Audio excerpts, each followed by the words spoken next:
नमस्कार दोस्तों। जयराम रमेश ने बड़ा स्टेटमेंट दिया है। इंडिया ब्लॉक की जीत के बाद 48 घंटे में हम अपना पीएम कैंडिडेट डिक्लेयर कर देंगे। उनका कहना है कि एनडीए की भी कुछ पार्टियां अब हमारे संपर्क में हैं और हमारे गठबंधन में एनडीए छोड़कर आ सकती हैं। हालांकि उन्हें शामिल करेंगे या नहीं, इसका फैसला सब लोग मिलजुल के करेंगे, हाईकमांड्स करेंगी। और हो सकता है कि जब उनसे पूछा गया कि क्या नीतीश कुमार और चंद्रबाबू नायडू जैसे सहयोगियों के लिए क्या दरवाजे खुले हैं, तो उन्होंने उसके ऊपर कोई सीधा जवाब देना उचित नहीं समझा।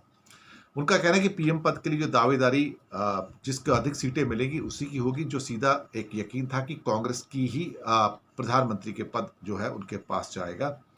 और इंडिया ब्लॉक को 272 के आंकड़े से काफी अधिक सीटें मिलेंगी और 100 से ऊपर कांग्रेस को सीटें मिलेंगी। उनका ये भी कहना था कि इंडिया ब्लॉक की सरकार बनती है तो कई एनडीए की सहयोगी पार्टियां भी गठबंधन में शामिल हो जाएंगी। उसके लिए देखते हैं क्या होता है। और वैसे भी नीतीश बाबू तो पलटी मारने के लिए माहिर हैं। तो नायडू जो है, चंद्रबाबू नायडू जो है 2019 में कांग्रेस के गठबंधन में थे।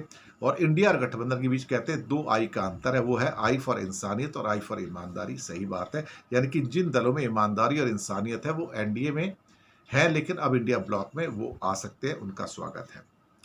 पीएम मोदी पर टिप्पणी करते उनका कहना था कि नरेंद्र मोदी विवेकानंद रॉक मेमोरियल जा रहे हैं और 2 दिनों के लिए ध्यान मगन रहेंगे। अब वो कहते हैं कि ये वही जगह है जहां से 7 सितंबर 2022 को राहुल गांधी ने भारत जोड़ो यात्रा शुरू की थी। मुझे यकीन है कि इस बात पर ध्यान दे रहे होंगे कि सेवानिवृत्ति यानी रिटायरमेंट के बाद जीवन कैसा होगा, इसके ऊपर वो जरूर साधना करेंगे।